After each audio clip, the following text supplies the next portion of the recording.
pendidikan dari PT Freeport Indonesia, di mana mereka memberikan beasiswa kepada orang asli Papua, khususnya di Amung, Medan, Kamoran, itu dua suku besar yang ada di Timika, dari suku kerabatan di Timika, itu diberikan beasiswa untuk bersekolah di sekolah-sekolah terbaik di Indonesia. Salah satunya itu di SMP SMA Lokon. Lalu juga kita kerjasama dengan beberapa universitas yang ada di Indonesia, lalu ada juga dengan beberapa rumah sakit baik di dalam kota maupun di luar kota. Lalu ada juga kerjasama dengan Konstitusi, dengan Ampan dan Kolumba. Ini program Bridge program kerjasama Indonesia Australia. Lalu ada juga kerjasama kita sekarang sudah menggunakan satu ERP, Enterprise Resource Planning, untuk sistem internal itu kerjasama dengan Kodo, dan kita juga kerjasama dengan Microsoft, sehingga semua siswa bahkan staff itu mendapatkan akun Microsoft semua free untuk dipakai di lingkungan biasa pendidikan lokal.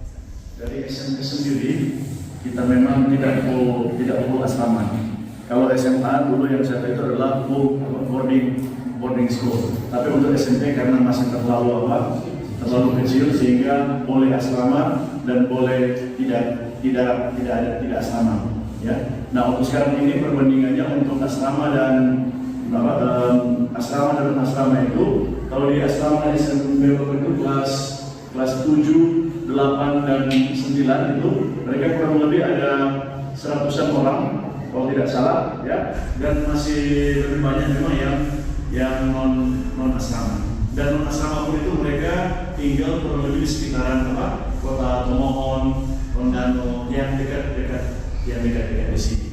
Itu kurang lebih untuk asrama dan non asrama. Kalau SMA full asrama, non boarding school. Tapi ada kebijakan baru adalah yang lulusan SMP Lokon mulai tahun ini yang tidak salah itu boleh tidak asrama. Tapi yang lulusan SMP Lokon, yang bukan lulusan SMP Lokon wajib asrama untuk yang SMA. Iya. Kalau yang non asrama mereka memang orang tuanya di sini atau ada yang di daerah lain atau bervariasi. Ada yang orang tuanya tinggal dekat-dekat sini, tapi biasanya paling banyak itu orang tuanya itu tidak tinggal di Tomon. Biasanya kalau hanya tinggal di Tomon dekat-dekat sini, biasanya mereka non asrama. Tapi yang asrama biasanya ada yang mungkin dari Manado, dari luar daerah kota Manado, ada yang dari Kota Mobagu atau dari Gorontalo, provinsi yang lain atau dari Palu. Biasanya orang tuanya agak jauh dari sekolah. dari mana dan kemudian apakah ada kesulitan dalam hal perbedaan budaya ya atau tinggal bersama-sama dan mereka bisa satu dari Indonesia Timur. Terima kasih. Iya, baik. Untuk video yang bagian dari tempat mereka berasal. Jadi memang mayoritas tentu adalah di Indonesia Timur. Dari Indonesia Timur sendiri, karena memang kerjasama dengan beberapa pemerintah dan yayasan di Papua, memang paling banyak dari Indonesia Timur, kalau dikumpulkan semua dari Papua. Dari Papua Selatan, Papua Barat, semua digabung dari Papua. Tapi ada juga dari Ternate, dari Tobelo, dari Weda, dari Kendari, dari Makassar. Dari Indonesia Timur atau Barat, dari Balikpapan, dari Jawa juga ada. Tapi memang mayoritas adalah dari Indonesia Timur. Jadi bisa dibilang kalau di SMP, SMA Lokon di asrama itu bisa dikatakan mini Indonesia. Karena siswa-siswi kami itu berasal dari SMP SMA gabungan kurang lebih 17-18 provinsi di Indonesia ada keterwakilan di asrama. Kalau kesulitan, mungkin kesulitan dalam artian membiasakan diri yang sebelumnya belum pernah asrama, sekarang tinggal di asrama. Biasa tinggal dengan orang tua, sekarang tinggal sendiri. Biasa bangun pagi, selimut cuma dibiarin, ini harus lipat selimut. Lalu ketemu mungkin teman-teman biasa kalau dari katakan saya dari Jakarta. Ketemu dengan teman-teman di Jakarta, sekarang ketemu dengan teman-teman dari luar dengan bahasa yang berbeda, kebiasaan yang berbeda, budaya yang berbeda. Tapi disitulah keunikan kita di sini, karena di asrama itu ada yang disebut namanya pamong. Pamong itu adalah kalau di sekolah ada guru, di asrama ada pemuda dan pengurus. Itu ada. Dan untuk mayoritas memang yang Kristen Katolik itu mayoritas, tapi agama lain juga ada.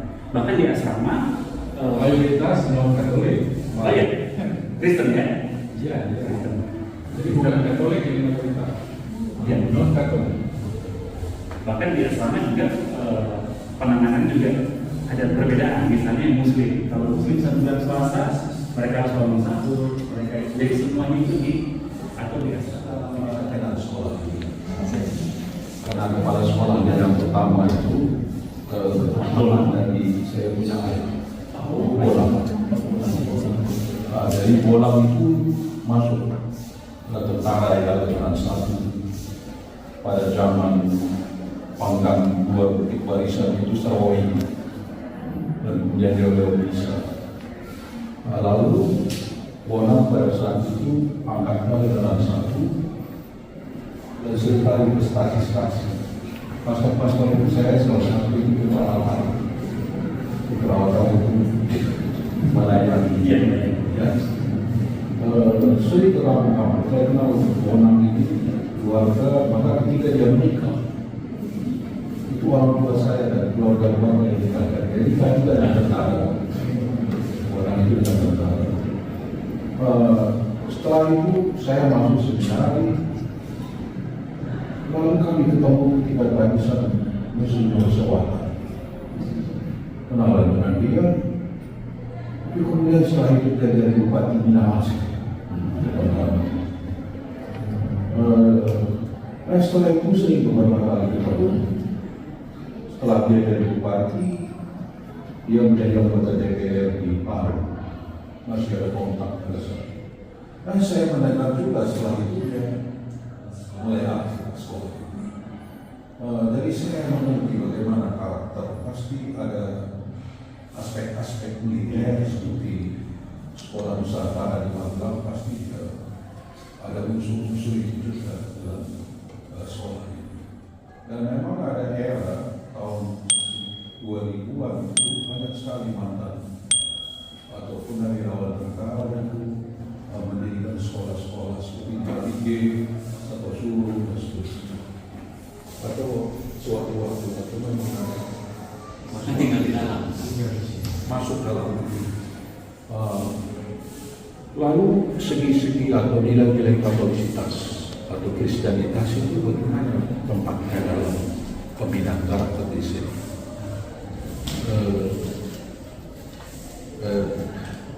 Di satu pihak kita harus mengikuti kurikulum, tapi di lain pihak supaya sekolah ini punya nilai lebih harus lebih dari yang kurikulum yang ditutup oleh kurikulum. Lalu dalam hal ini bagaimana aspek spiritualitas ditanyakan di sini, terutama juga dengan tadi siswanya yang sangat campuran ya. Satu pihak ini suatu kesempatan, tapi dia juga menjadi suatu tantangan. Mungkin atau ngomong atau bagaimana itu. Disiplin waktu, pakai pakaian rapi, masuk ke dining room harus rapi dan harus pakai sepatu dan lain-lain itu ada. Misalnya kita terlambat apel pagi, kita ada punishment juga, itu segi militernya ada. Tapi memang untuk memadukan pendidikan karakter dengan spiritualitas itu yang dari dulu sampai sekarang tentu bisa dikatakan tidak terlalu banyak, tidak terlalu berubah. Karena apa? Karena ini yang pertama, teknologi boleh berubah, kurikulum berubah, guru-guru tentu menyesuaikan kurikulum baru terus. Tapi yang tidak pernah berubah adalah karakter. Contoh paling gampang, mungkin kalau tadi sudah jalan-jalan di sekolah, kalau ketemu dengan siswa, ketemu dengan staf, itu pasti ada namanya sapaan. Pagi pastor, itu pasti ada. Itu salah satu bentuk disiplin yang ada di sini. Satu, detail mengenai spiritualitas tentu harus paham nomor satu. Direktur spiritualitas. Jadi, Pak Sabada, silakan. Baik. Jadi yang Ibu soal spiritualitas anak sekolah Katolik itu sangat di seluruh dunia. Di sini makanya saya selalu menekankan pertama sisi ideologisnya. Kalau saya baca baik-baik dokumen menghati secara integrasi, baca baik-baik ya supaya tahu posisi Katolik dan hubungan dengan saudara-saudara yang sangat Kristen. Jangan lupa baca juga Nostra Aetate itu posisi Katolik dalam hubungan dengan saudara-saudara yang non Kristen kan seperti itu. Setelah itu baru mulai praktek pada umumnya bisa yang Katolik wajib, tapi yang non Katolik opsional. Tetapi biasanya yang lebih banyak itu kalau yang Islam ada yang non-Katolik bahkan yang ada awalnya hampir setengah jam. Tadi saya yang seperti itu, itu ada saya sebut yang top 5. Yang saya sebut itu hanya satu orang yang dua orang yang tapi 3 orang itu yang non-Katolik perlu makan ada yang sama nangis itu bukan Katolik. Nah seperti itu. Nah, selain itu ada semacam program wajib tiap minggu, tiap sore meditasi. Jangan memberikan meditasi, lalu kemudian pamong, lanjutkan meditasi, lalu kemudian anak-anak sendiri kayak pimpin. Harus lihat tuh, saya tahu kalau begini kalau dia caranya. Lalu kemudian untuk acara yang bisa yang lain-lain seperti selamat dan segala. Saya kira demikian sudah. Selamat deh, SK 15 tahun.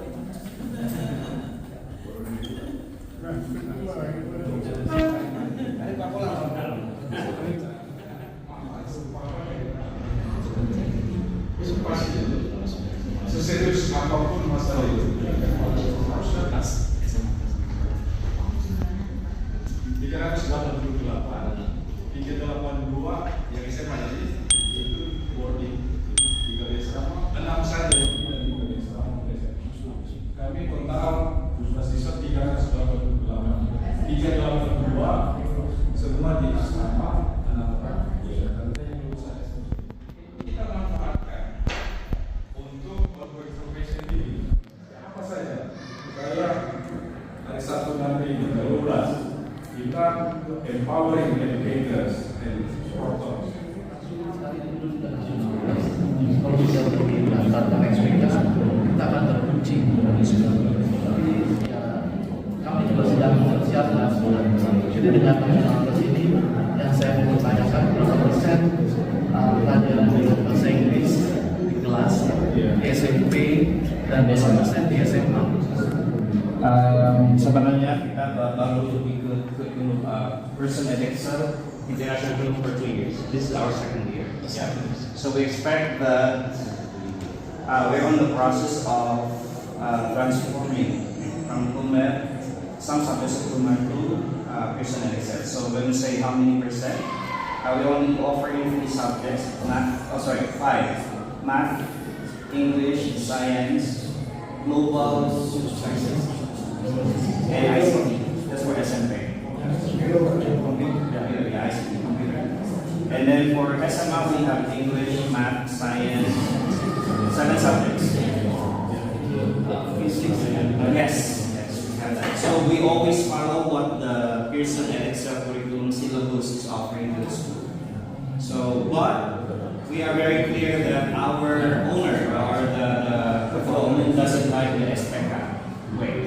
That's why we're all stick to the national class. Physics and biology.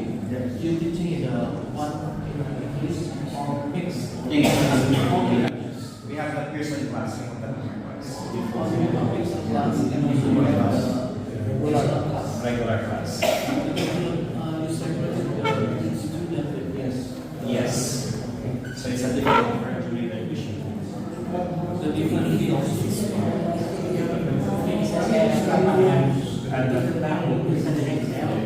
Tapi ada satu pertanyaan penting dari pastor tadi itu tentang spiritualitas yang mungkin belum dijelaskan. Jadi apa sebenarnya core spiritualitas dari Rohon? Pertama tentu adalah pengalaman rohani itu sendiri. Dan kita bertanya pengalaman rohani siapa?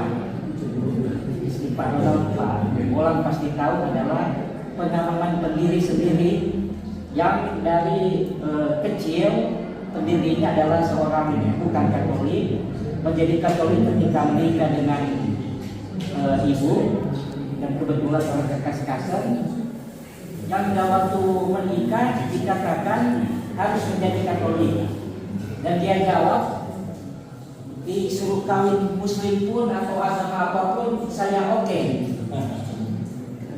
Yang penting dapatkan putri perhiasan ini. Dan dalam 1 tahun langsung berangkat ke Jakarta dan menjadi seorang businessman yang tidak tanda kutip beliau, saya kebetulan 2000 Oktober 2002 sudah bertemu dengan beliau di Jakarta di kantor pusat. Yayasan Lokon berdiri 1997, angka notarisnya sekolah mulai 12 Juli 2022. Dan ibu adalah seorang kebetulan dari sini, dari keluarga yang betul-betul Katolik, dan merasa bahwa ada waktunya setelah sukses dalam segala hal untuk mengabdi. Siapa yang akan menerima? Pak Direktur. Oke.